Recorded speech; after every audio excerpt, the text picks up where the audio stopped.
Добро вечер. 4 организации денеска го промовира својот преглед на учинокот на владата во првата година од својот мандат.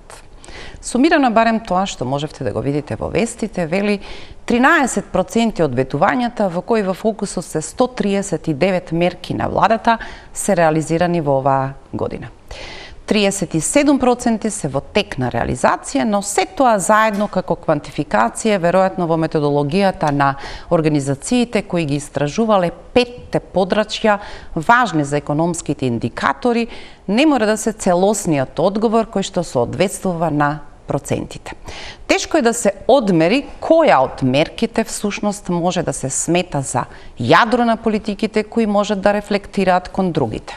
Но е занимливо да се види колку од ова што го сработила владата во првата година, ставено во корелација на анкета која исто така организациите ја прават кон граѓаните со неколку важни прашања за корекција, може да покажат дали политиките на владата во првата година се во рамките на очекувањата на граѓаните, каде се судираат и особено поважно од анализата на податоците, дали владата всушност со мерките кои ги одбира за реализација во првата година има известна конфузија или кои се точките кои покажуваат можни ризици, особено со најавата која стартува од оваа година, а која не внесува во политиката и приказните за инвестициски бум кој ќе дојде со можноста од британскиот кредит, а претходно и помалку под заборуваниот унгарски кредит од 1 милијарда. С разбор има тука тешки приказни кои нема да ги видите во анкетата во кои на граѓаните не им е така едноставно да ги поврзат во приказната цело е кога има се главните пилари на политиките кои ако во еден момент дојдат во ризик, можат да рефлектираат скоро кон сите мерки на владата. Ке издвоиме неколку важни параметри вечерва за мојата дебата во која мои гости се Влагица Петрески, добро вечер, Finance Think. Вие сте дел од екипата која што ова го сработи и на некој начин ова се податоци, обработени податоци, кои влегуваат на една веќе ваша стара поставена база за која новинарите, јавноста која што интересира преку компасот можеше и претходно да види по какви индикатори можеме да ги мериме реализацијата и ризиците на одредени проекти, вклучително и на претходната влада. И мојот втор гостин, Абил Бауш, добро вечер, економски аналитичар. Јас ви предлагам да видиме првата пауза за реклами, па да тргнеме со деталите околу истражувањето и главните пораки кои може да бидат носечки за добар дел од важните теми што сака вечерва да ги зборуваме.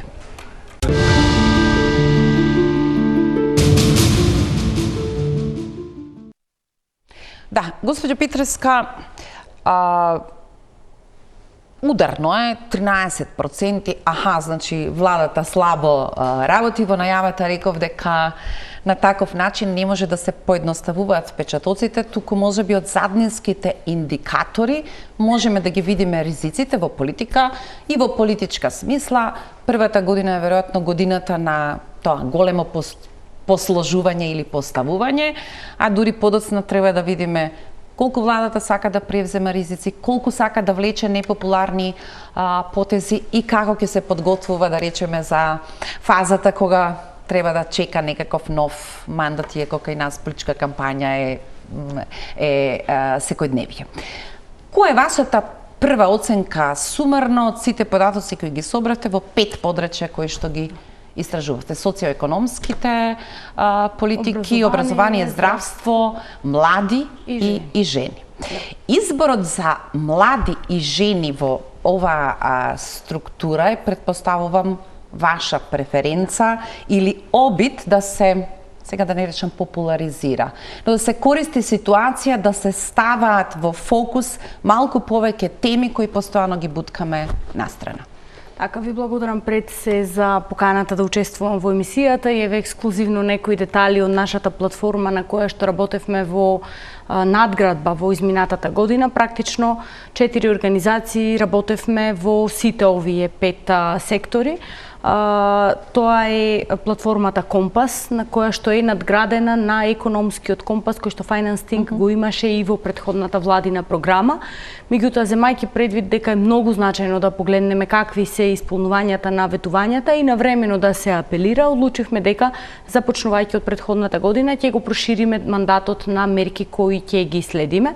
И беа идентификувани, мапирани и мерки кои во моментот ги следиме 139, односно ветувања 139 во овие 5 области, каде што може би има и други ветувања кои во моментот не се следат, меѓутоа тоа е затоа што во голема мера и кај дел од овие ветувања беа паушално зададени и треба многу позначајни, подетални анализи се со цел да се идентификуваат специфични индикатори каде што ќе може напредокот да биде следен.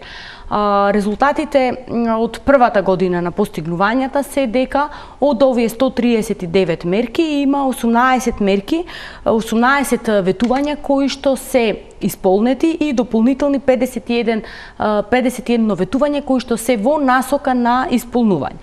Што значи дека имаме умерен прогрес, меѓутоа има и значајни разлики помеѓу различните сектори. Најголеми исполнување има во секторот на образование, каде што и од аспект на вкупна реализација и од аспект на ветувања во насока на исполнување предничат со 24% исполнети, 70% во насока на исполнување, потоа следат со поумерена динамика социоекономските и социоекономскиот сектор и секторот за млади, каде што има по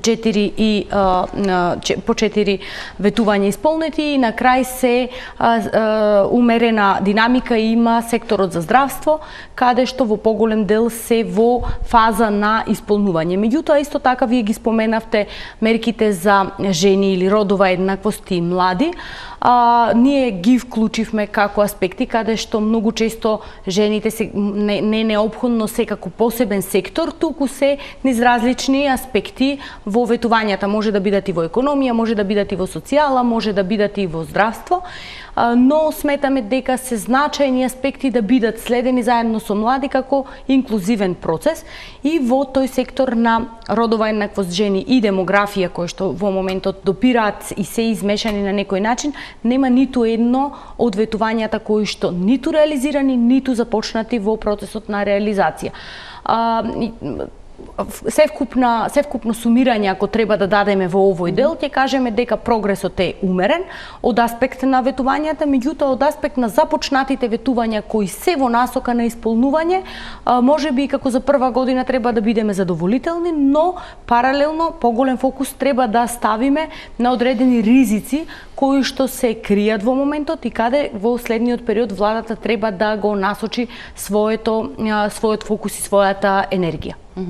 И тоа се тие замки, како се вели, од големите теми, кои ако се движат на начин на кој што да речеме сега започнува оваа голема приказна со инвестицискиот бум, кои ја немаат нужната инклузивност, во која се што ќе одгледам е од прилика формулации на економските аналитичари, професори, да дадеме шанса да видиме, а кога ќе дојде времето да видиме, може да биде прилично доцна, да може да се вратат работите назад во некаква пристојна расправа во која кога држите до својот став, велите ништо на вистина не ми е јасно, ти добар дел од овие работи ги нема во фискалната стратегија, од друга страна немаме никаква обврска да веруваме на владата на гаранции во смисла на јавниот долг, како тоа е пенетрација на волку многу пари и задолжувања. А тоа се големите теми кои можат длабоко да рефлектираат не утре, не следната година, меѓутоа на некоја подолга патека и во разговорот за малите чекори кои ќе мора да бидат отфрлени во така нареченото штиклирање реализиравме. Кога ќе ви рече дека индикаторите покажуваат дека најмногу напредок во превземените обврски има во секторот образование. Се обидов да направам краток преглед за што се прави интервенциите, што всушност го носи будувањето. Тоа не е ништо од голема стратегија во одредена област. да речеме, прашањето за нов закон за високо образование, кој би требало веројатно да потроши многу околу консензусот, се уште не е тема и се уште не е на маса. Тоа е една од нотираните работи, што е всушност можеби главното јадро кое ќе рефлектира. Кога велиме дека главно таму реформите се основната образование реформите. Не можеме да зборуваме дури ни за реформи, но зборуваме за чекори кои треба да дотераат некои од обврските. Главно тие се реферираат на во добар дел претходно веќе некои завршени приказни и одлично веројатно што се дотеруваат тие прашања. Сматрам од вашиот интерес дека суштината на нашиот капитал се две точки кои се порозни, образованието и здравството, кога ќе ги одгледате сега на Finance Think податоците во целина, која е вашата рефлексија, која е вашата слика? Не бев зачуден. Воопшто не бев зачуден. Очекував вакви бројки, дури очекував и понегативни бројки. Ова 30, мене најмногу ме изненади процентот за фазата на реализација 37%, кој е за мене поразително, затоа што требаше да се отворат многу проекти да почнат да бидат во фаза на реализација.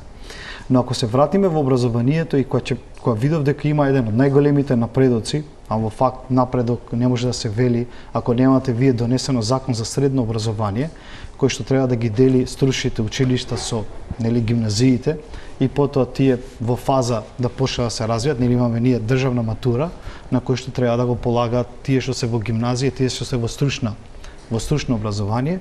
И ако тука барем не може да се дојде до некој закон за средно образование, веќе влегувате во тој другиот закон, кој е закон за високо образование, и кој ќе видите таму дека цела Европа е поставена во аларм на тие инвестиции кои би требало да ги дае за истражување, развој и иновации, и кој ќе видите дека вашето образование не кореспондира со таа од Европска унија, ќе видите дека вие воопшто не правите никаква реализација. И сега мене беше чудно тука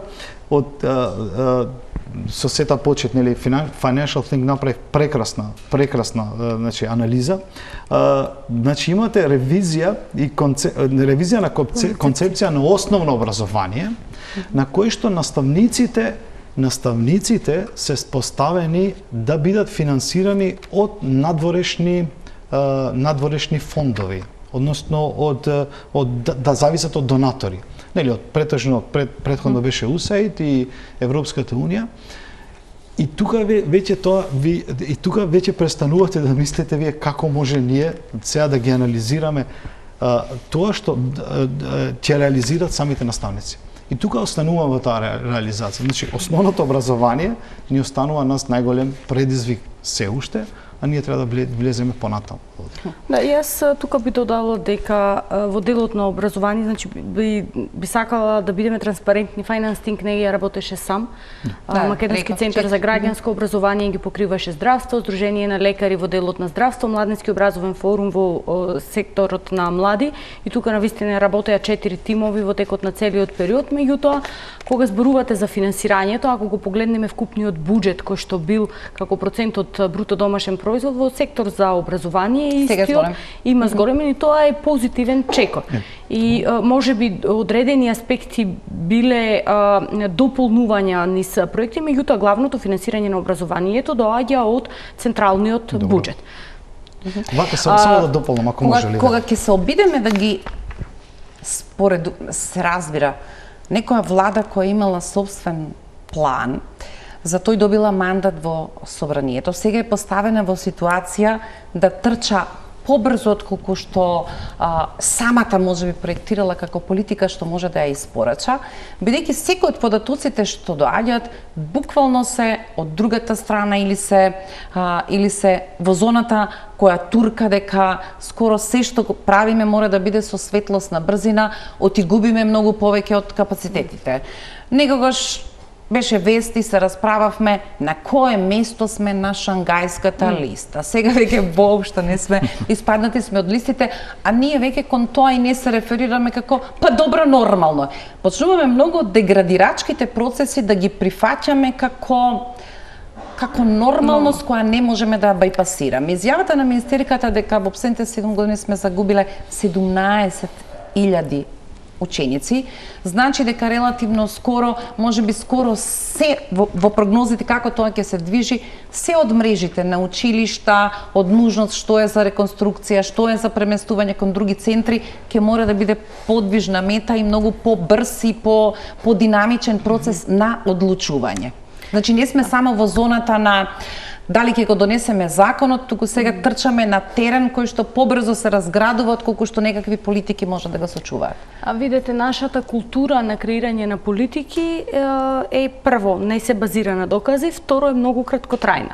Значи, било која политика и било која влада да дојде, политиките се креираат за 2, 3, 4 години максимум до моментот на владиниот период и многу ретко забележуваме одреден континуитет на одредени реформи. Така што нашиот начин на размислување е повеќе кон политики кои што се краткорочни, брзи, сега и веднаш, а многу помалку кон реформски процеси. И сите тие реформски процеси во принцип се оние кои можат да ја повлечат вкупната економија, вкупното општество напред, но некако ги ставаме под тепих како да не сакаме да се соочиме со реалните проблеми и да направиме еден општ консензус дека нас овие 5-10 реформски процеси не се клучни. Во моментот реформската агенда дава светол сигнал дека можеби во тој документ, во таа визија може да направиме исчекор во делот на реформските процеси. Ако сега се вратиме назад во социоекономскиот дел на политиките, би ги искоментирала повторно, од 43 мапирања само 4 ветувања се реализирани, а додека 12 се во насока на исполнување. Позитивна светла точка е што овие 12 исполнувања кои што се во нас 12 ветувања кои се во насока на исполнување се од делот на стабилни јавни финансии кои даваат макроекономска стабилност. Значи тоа е позитивниот аспект на постигнувањата во првата година каде што имаме одредена стабилизација на бруто домашниот производ, забележуваме намера и добри знаци за јавниот долг, иако во моментот треба да исчекаме што ќе се случи до крај на година. Тука се исто и странските директни инвестиции и позитивен исчекор беше стапката на инфлација на крај на 2024 година. Сега тоа може да биде првиот сигнал кој упатува дека меѓутоа паралелно забележуваме дека кај одредени индикатори одат во спротивна насока, како што се на пример буџетскиот дефицит и делот на ветувањата за повисока плата во јавната администрација, но исто така забележуваме и одредени ризици кои првиот квартал ни ги сигнализира, а тоа е во делот на стапката на инфлација, каде што забележуваме дека повторно е повисока од она која што била иницијално планирана. И тука сметам дека во следниот период владата треба да се фокусира повеќе на менаџирање на овие ризици и завршување на овие веќе започнати политики да се завршат во разумен период.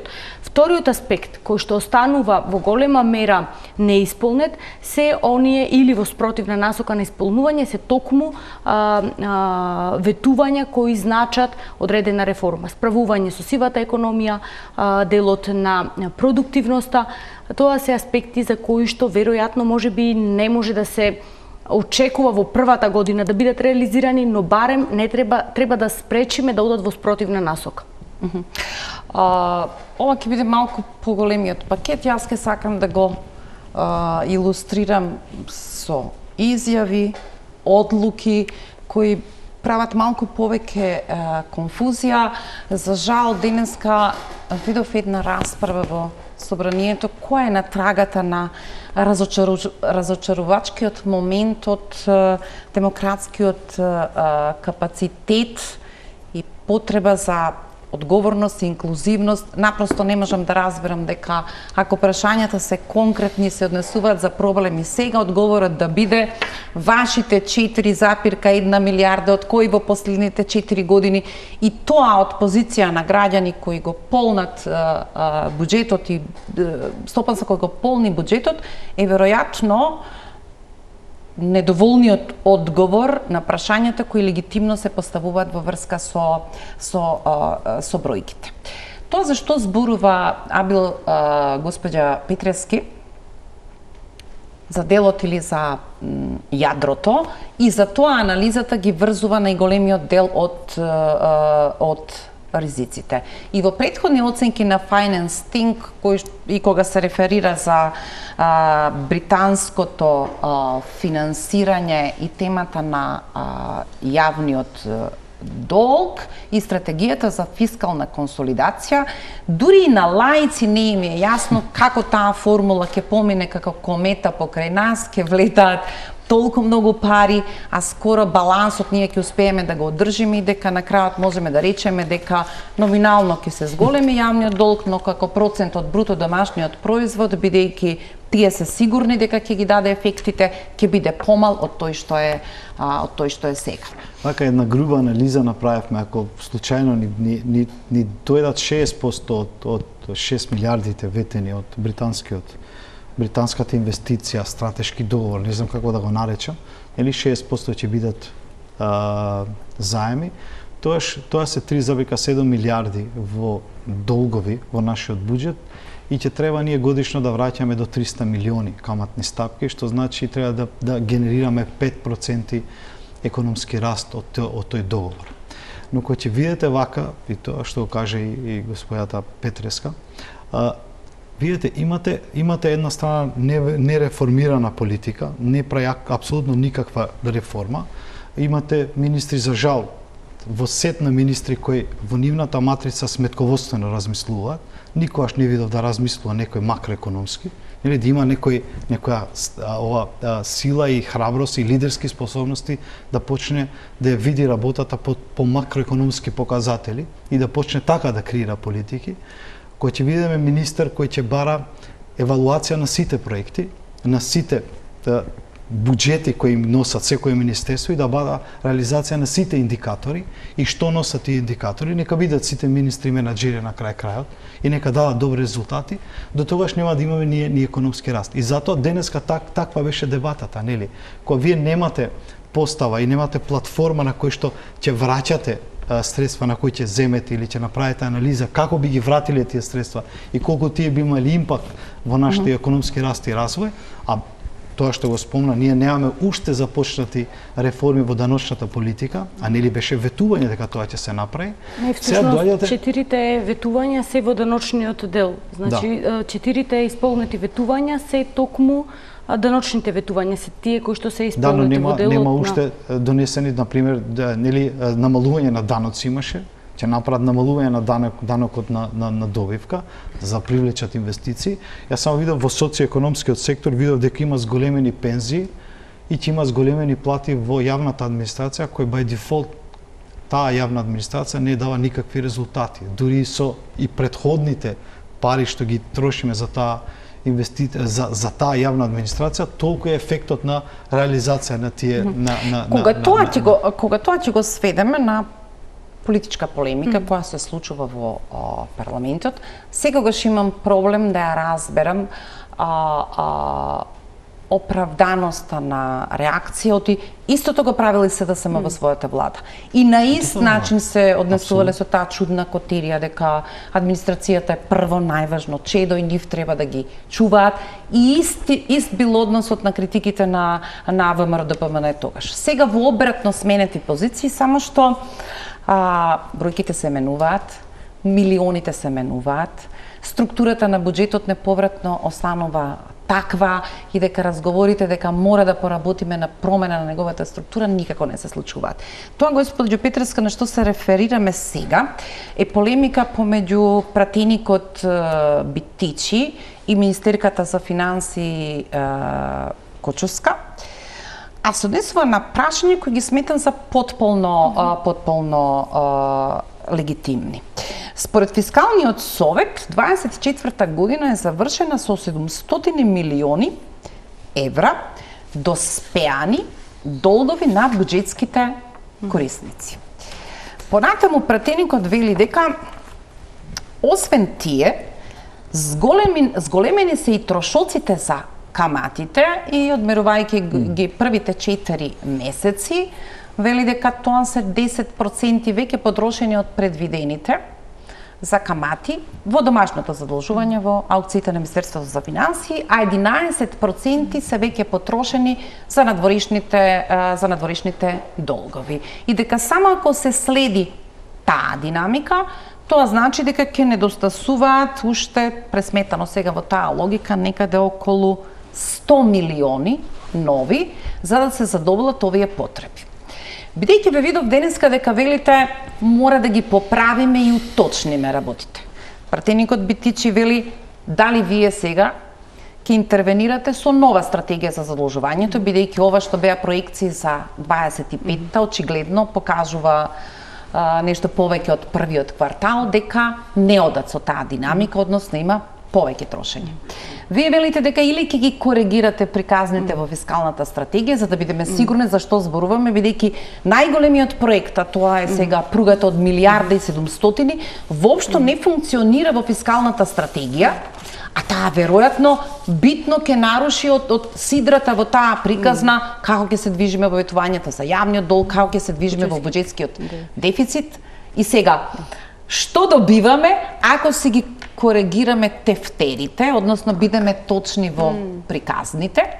Тоа нема да промени во овој дел на реализацијата кој што исто така велите е дека е под ризик поради тесните грла внатре. Да, значи вие реферирате во овој момент на што ќе се случува со јавниот долг и буџетскиот дефицит и со најавената фискална консолидација. Ние уште во месец ноември имавме една вкупна анализа во однос на фискалните правила, а тие фискални правила токму се однесуваат на буџетски дефицит 3% од бруто домашен производ и јавен долг на општа влада 60% од бруто домашен производ.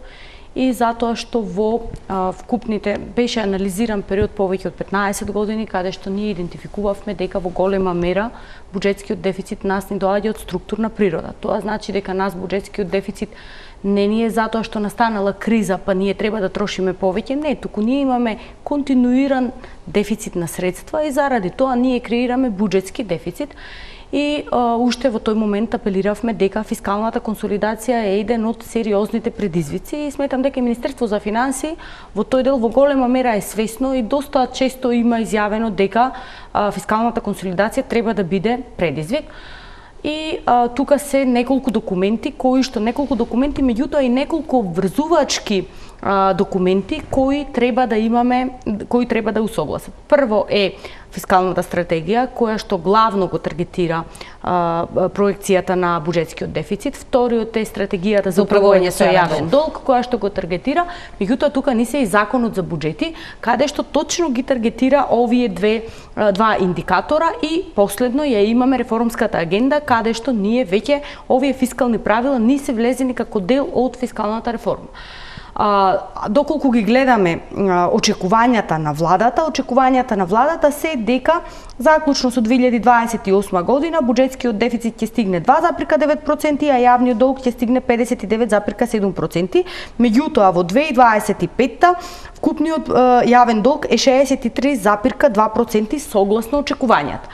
Ние прв квартал го имаме затворено со 57,7%, што значи дека пониско, меѓутоа тоа не значи дека ние ќе ја завршиме годината со 57,7%. И тука би сакала да напоменам дека кога стигна до договорот со британскиот заем, она што веројатно Министерството го мислеше нема да се зголеми јавниот долг, веројатно се мислеше на нема да се зголеми јавниот долг над проектираното ниво, односно над 63,2%. Меѓутоа да тврдиме дека ние имаме задолжување, а јавниот долг нема да се зголеми, тоа е невозможно, освен доколку овие вкупни проекти веќе се влезени во вкупниот буџетски дефицит кој што е планиран.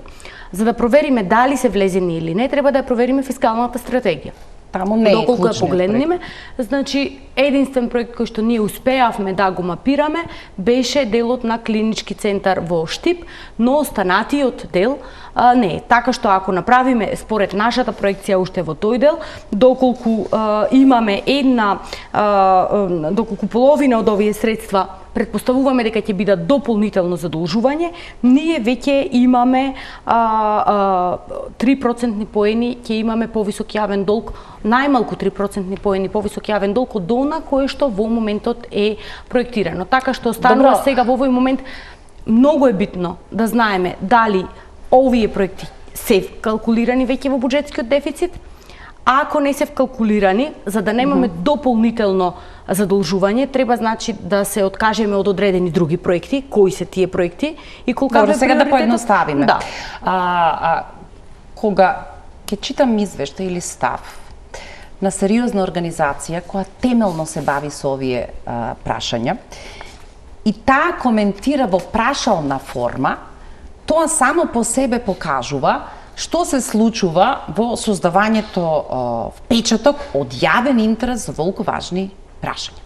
Ако Благица Петрески не е сигурна, не знае, во една скоро завршена операција дури со собранието, веќе Министерството за финансии е задолжено да бара банка од која ќе ги бараат парите, а ние на некакво општо ниво велиме дали тоа ќе биде дополнение на буџетскиот дефицит или ќе биде замена за постечките инструменти, народски казано евроврзница која треба да ни го надомести тоа не е мало и нерелевантно прашање кое меѓу себе си го поставуваат во друштвото на експерти кои би требало барем тие во тој круг овие работи да ги имаат расчистено. Да, ова бе затоа веројатно кога се симнувате надолу и сега ги гледате како корекција, одговорите на граѓаните што очекуваат и што за некои прашања мислат, се разбира сосема јасно дека прашањата за јавниот долг, буџетскиот дефицит не се во нивната мапа како тоа цело е кога има се растура или поправа во приказната.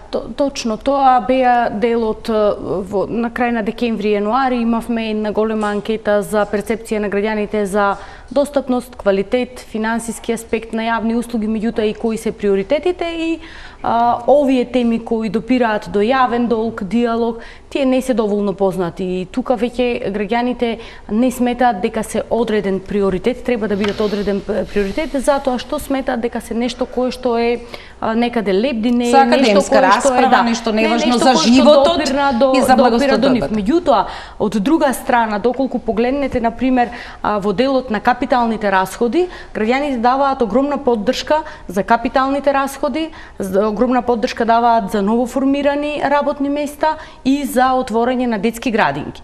Во делот на капитални расходи, тие се во линија со сите овие капитални проекти кои владата ги планира. Меѓутоа, тука треба да видиме колкави ќе ни бидат нас капацитетите вкупни за реализација на ваква форма на капитални расходи. Затоа што ако ги погледнеме не само минатата година, деценија назад, ќе забележиме дека ние секоја година имаме потфрлање во делот на реализација на вкупните капитални расходи, што значи дека нашите вкупни капацитети се толкави. Сега во делот на британскиот договор, доколку ние добиеме техничка поддршка, доколку успееме да ги заобиколиме овие процеси на тесните грла во економијата, тоа ќе има одреден бенефит. Меѓутоа, тоа пак го поставува прашањето какви ќе бидат вкупните ефекти кои зависат од тоа во која мера домашните компании ќе учествуваат во овие вкупни проекти. Така што сите овие аспекти се многу тесно поврзани и мене ми е драго што се отвараат како теми за дискусија каде што граѓаните треба да сватат дека не се само покачување на минимална плата и покачување на пензии, две клучни теми околу кои ние треба да бидеме заинтересирани. Квалитетот на живот, и тоа токму го покажа анализата на перцепција на граѓаните, го креираат многу други покрупни не се ни мерки колку што се повеќе реформи кои што може да дадат дури подобар квалитет на живот. Тој јас помеѓу тоа кој за што расправа и носи привилегија на секоја политичка елита дека на секои избори може да го поедностави своето ветување, кое секако има своја цена и мора да биде од овој севкупно и стракопис во приказните, но ако знаете дека доволно апстрактно ќе ги држите овие теми и на крајот ви е доволно да речете ќе го подигнам нивото на гарантиран месечен приход, ќе зголемам базата за социјална помош, ќе дадеме пакети за младите и ќе дадеме на пензионерите линеарно, не знам што, ќе дадеме на администрацијата уште толку, тоа е код во прилична мерка, прилично завршена работа, дека вие имате одлична програма за која луѓето ќе гласат и подоцна доаѓаат проблемите. Не се навраќаме, сега ние велиме 6 милиарди евра, од нив ќе бидат повлечени во оваа фаза овие милиарда и 700 за железницата, подоцна мислам дека околу 200 милиони за двете болници, медицинскиот центар, студентскиот дом. И некако ја забораваме унгарската 1 милиарда. Вративме евроврзница во половина, за другата чудна динамика, се помалку зборуваме, те ке рече министерката беше ладно, затоа е скромна реализацијата, предпоставам дека и за големите проекти ќе има ладно време, ама тоа веројатно подоцна ќе го коментират. Оние втори 250 милиони, а тоа беше поддршка со неверојатни услови за бизнис секторот, како ја избори премиерот во договор со банките, така исчезна и ми изгледа како воопшто да не го интересира повеќе. Денеска добивме некои податоци дека од таа сума повлечени се само скоро половина од 97 милиони. Така. А на севкупната сума ние веќе плаќаме камати, владата се обврза 3,25 дека самата ќе ги плаќа, оставајќи банките да земат 1,95 од стопанството за пласираните кредити. Од друга страна, загрижувачки е другиот момент кој покажува влада која можеби се обидува да приоритизира, влада која се обидува да фаворизира, такви се тврдењата на опозицијата, а тоа е однос во кој, ако вие им помагате на компаниите со вакви поволни кредитни линии, а од друга страна ги држите во лимбо во враќањето на ДДВ-то, опозицијата тврди дека се во прашање повеќе од 150 милиони евра во овој момент невратени, што е секако повеќе од парите што ги повлекле компаниите. Тоа веројатно покажува дека без добро планирање, повеќе имате ситуација да влијаете неповолно по економските ентитети, отколку што им давате шанса со кредитите кои со мала камата требаше да бидат фаворизирачки за добар дел од компаниите. Ова со кредитот не е работа на владата, ама таа одлучи да биде добра кон бизнисот. А ова што се однесува до динамиката со ДДВ-то, веројатно би требало да биде грижа на владата, на пратениците кои треба да ја препрашуваат околу тие прашања, малку повеќе транспарентно за податоците, оти тоа реално може да биде проблем за ликвидноста на компаниите.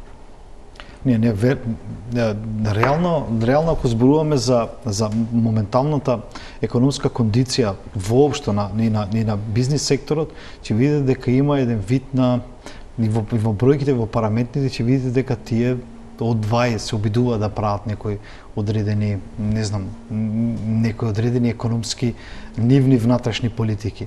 И секојдневно ние се соочуваме со тоа, а за се домести ова, да се види ова, се гледат секојдневните кризи кои ги чувствуваат граѓаните, нели сите производи што ги донесуваме и што се продаваат. Нели одамна она најниското. И таа перцепција која тука ја гледам во ова истражување.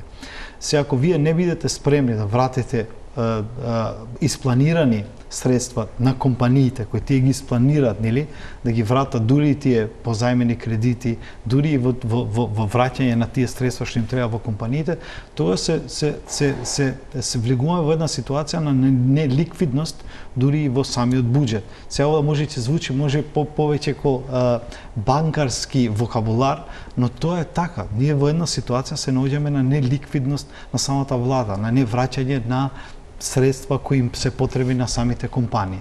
И сега ние зборувавме и за унгарскиот кредит, нели, и во почетокот велевме дека не е убаво испланиран, а од друга страна, нели, директно вие влегувате во банкарскиот сектор кој таков каков што е, дава одредени резултати, но вие ако веќе се спремате да правите некоја реформа, ќе треба таа реформа да биде многу поголема во тој банкарски сектор. Се на се имаме една голема, ја би рекол, една голема замагленост. Верувајте, и кога ги анализираме бројките, ја некојаш се чудам како доаѓаме во некои бројки на кои што се парадоксални, нели, од Светска банка која ни даваше раст на GDP до изјавата на премиерот дека ние ќе бидеме, нели, шампиони во светот во раст на GDP. Па не рече дека ќе бидеме шампиони, резултатот кој што го вадат од првиот квартал шампиони во регионот. Не точно дека е, како се вели, добар резултат во околности во споредба со другите, но дали тоа е доволно добар во однос на очекувањата и намерите кои треба да бидат основа за некои други политики, тоа е наша тема и нема врска со квизот или со надпреварот кој е подобар.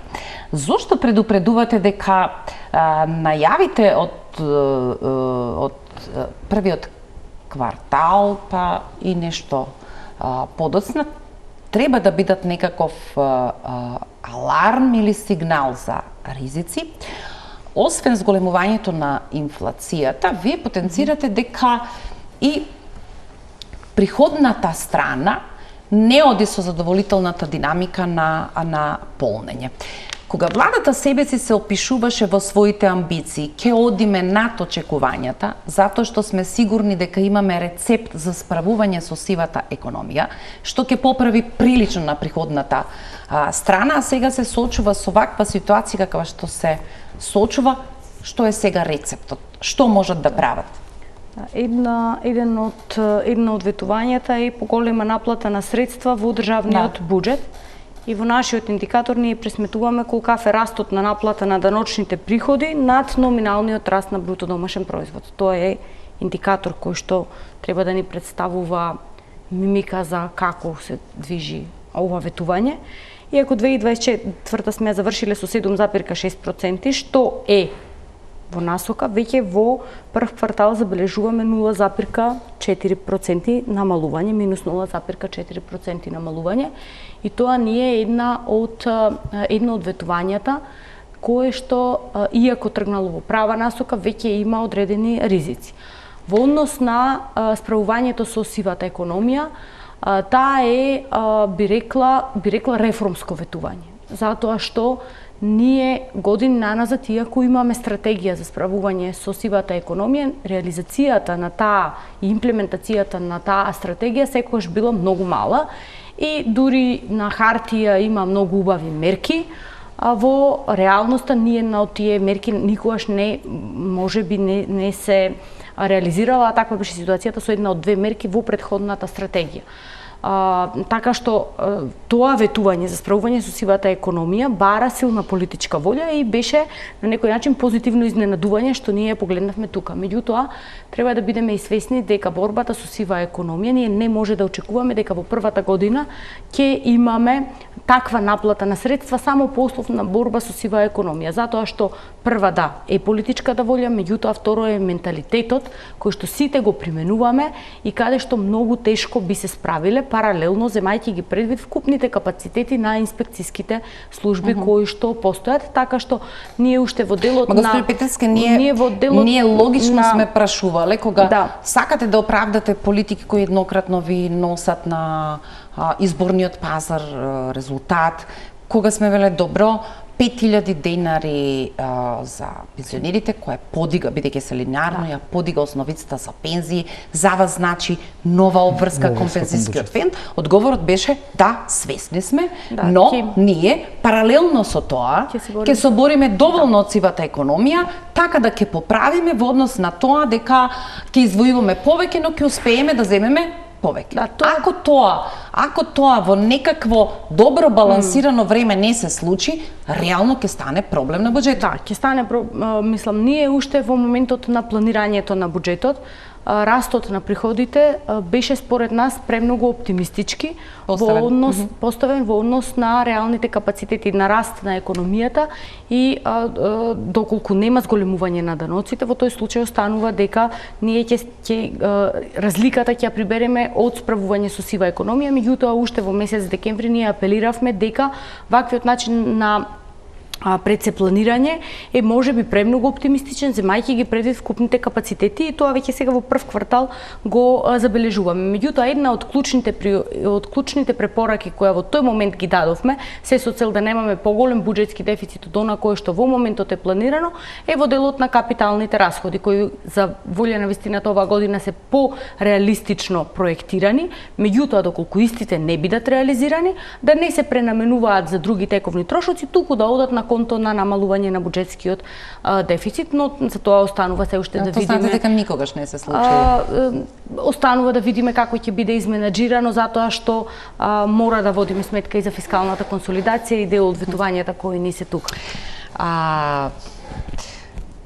Тоа е главната мантра кога пиеровски ја составувате како да го представиме буџетот. За сите овие години наназад знам дека не постои таков кој не бил представен како вистинскиот за ова време, кој ќе не овозможи брз развој, не знам што уште се. И главно секогаш е тоа носечко. Претходниот министер, како се вели, го објаснуваше тоа златно правило капиталните инвестиции да бидат повеќе од колку што е буџетскиот дефицит.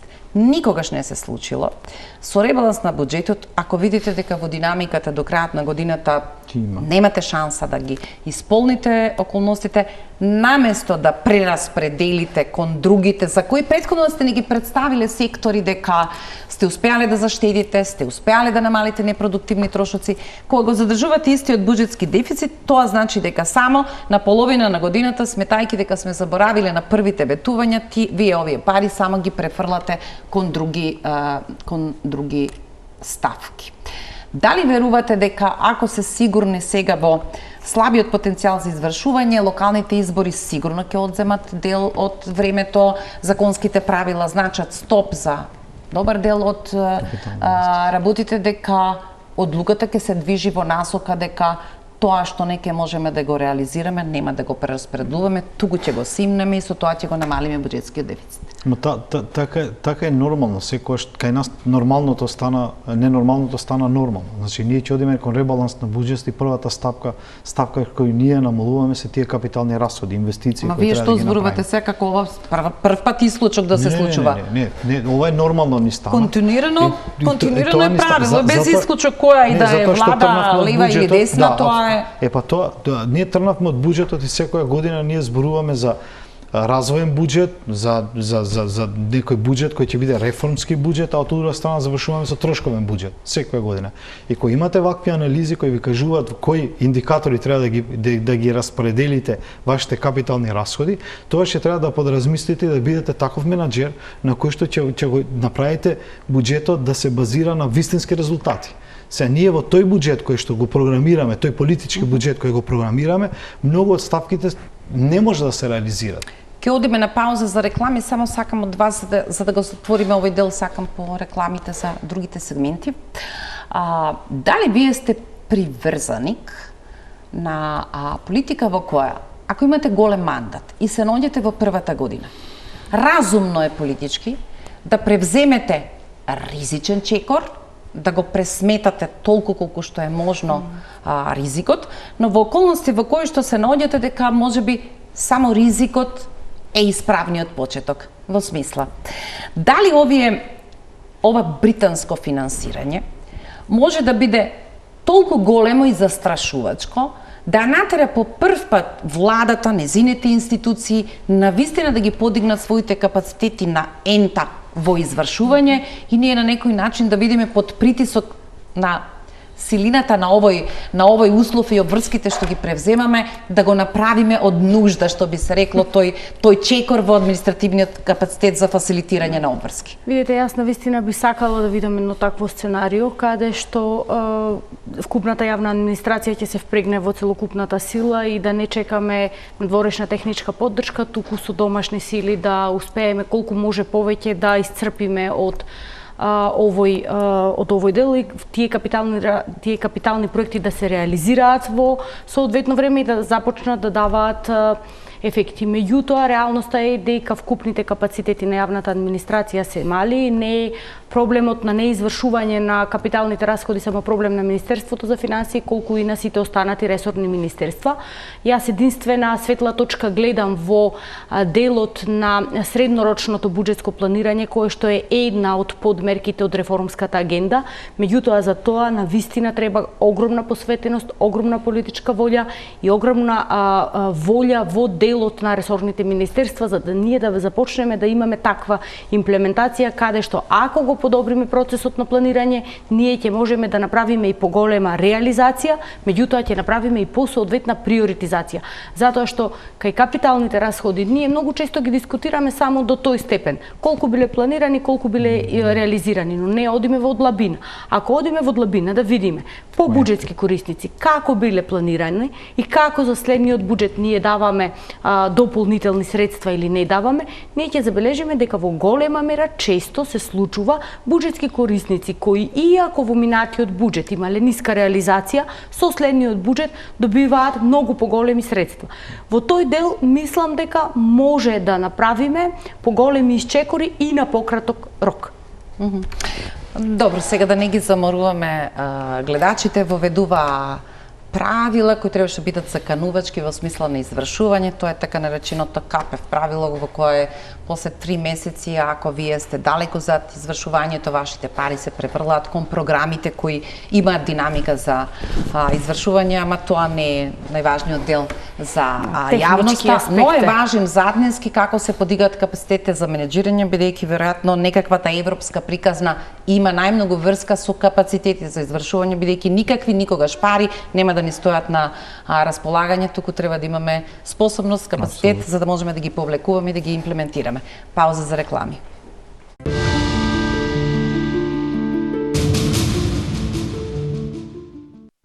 Господи Петриска, нашиот термин е пократок од вообичаено и сега сме некако нужно во финалето. Кога ќе се погледнат политиките за жени, зборните ветувања беа и СДСМ и ВМРО тука некако дајде да се надаваме, нема придонеси на личен доход за мајки, нема како ќе се враќат данокот на личен доход, другите политики во другиот дел, се заедно кога човек ќе собере, изгледа како привилегии за компаниите, работодавачите, каде што жените всушност се третирани само како помалку фискално оптоварување, а не како вистинска политика која треба да донесе многу други важни аспекти. Видете, ако излеземе надвор од што се ветувањата и кои се потребите, доколку ние сакаме да ја унапредиме економската позиција на жените, нас ни се потребни повеќе сервиси во делот на грижа за деца, грижа за стари лица. Тоа е првиот дел. Зошто е тоа значено? Затоа што тоа ќе влијае сериозно на активацијата на жените на пазарот на труд, која во моментот ни е сериозна пречка. Една од две жени не бара активно работа на пазарот на труд и тоа нешто што треба да не загрижува во услови кога бизнис секторот бара секојдневно повеќе и повеќе работна сила. Така што во делот на жени, иако нема ниту една од ветувањата кои што се повеќе и доближуваат до демографија, можеби отколку до родова еднаквост и ослободувања, јас би ја проширила темата што правиме со овие есенцијални аспекти, доколку сакаме да постигнеме родова еднаквост, кои што не се само за жени, туку се вкупно за вкупната економија, каде ќе дадат поголем придонести на вкупниот бруто домашен производ. Меѓутоа, нажалост, секогаш овие теми се третираат како маргинални и се на некој начин дури се банализираат и вулгаризираат дека еве сега барате нешто за жени. Не, тоа се мерки кои треба да дадат придонес и поттик на вкупниот бруто домашен производ. Тоа како некогаш разговорот за екологија, оставете ние да се стабилизираме, па потоа ќе дојде таа тема, кога почнавме да ги чувствуваме последиците од начинот како живееме и се однесуваме кон тие прашања. Сега екологија не се наоѓа во тие теми, па велат, сега измисливте нови за кои сега ќе се обидувате да не дефокусирате, дајте да решиме големата приказна, потоа ќе се делиме на мажи и на жени, ама тоа главно се одлуки на мажите. Немаме многу време, Бауш, од политиките за млади слабо, но таму и малку по специфично таргетирањето. За нив во принцип мора да отпочнете каде сте со дигиталната агенда, како може воопшто да размислувате за нив, а да не се поставите во некаков друг простор. А се околу овие прашања за дигиталната поддршка, политиката во ова министерство, има добри знаци, но е далеку се уште на почеток. Тука отворивте тема која што ја можам да зборам. А ние немаме време, само сакаме да ја поентираме. Да. Работата е што кај младите, проектите кај младите веќе се поставени на страна. Имавме еден фонд за иновации кој го викавме ФИТЕР, кој нема никаква иднина и не знае што се случува со тоа, а во меѓувреме имаме млади кои што инвестираат во стартапи, инвестираат во иновативни идеи на кои што може да парираме и да можеме да успееме да влеземе во глобалниот пазар. Тука младите, особено тие што истражувачи, млади истражувачи и тие кои што може да дадат допринос тука, навистина многу добро би било нив да им се даде некоја помош. И секогаш на шала велев да може тие 250 милиони евра од унгарскиот кредит да се прераспределат во овие стартап заедници, во заедниците на кои што би можело да го почнеме да му мотивираме тој младешки дух кај ова млада популација, најверојатно би имале некој поголем ефект од тоа што сега го имаме. Ова навистина го мислам. Политиките кои се кај младите поразителни сте во моментот, значи кај нив нема апсолутно никаква поддршка во однос дуи на дошколување, на школување, на специализација, на доусовршување, а да не зборуваме и за инвестиции во стартапи, во иновации. За ова да го затворам, например, затоа ние во државата сме од осамостување до денеста само 6 иновативни идеи имаме, за разлика од Србија која годишно произведува по 50. На крај сме готово завршуваме. Предпоставам дека ова има многу сегменти, важно поле. Ако можем да искористам пример дека требаше толку многу јавен притисок, толку многу барање одговори, па добро, кога веќе ќе се одважите да ги вработите овие специјализанти кои одлучиле да останат овде, се работи за лекари, за хроничен недостаток, зборуваме за политики за болници, не сме сосема сигурни со медицински кадар како ќе ги опремиме. Тоа е можеби врвот на приказната дека ова е толку големо поле во кое е тешко да ги одредиме приоритетите и да отпочнеме од некаде. Благодарам што вечерва бевте мои гости. Почитувани, благодарам што не следевте, останете со Телма телевизија. Јас ви велам пријатно.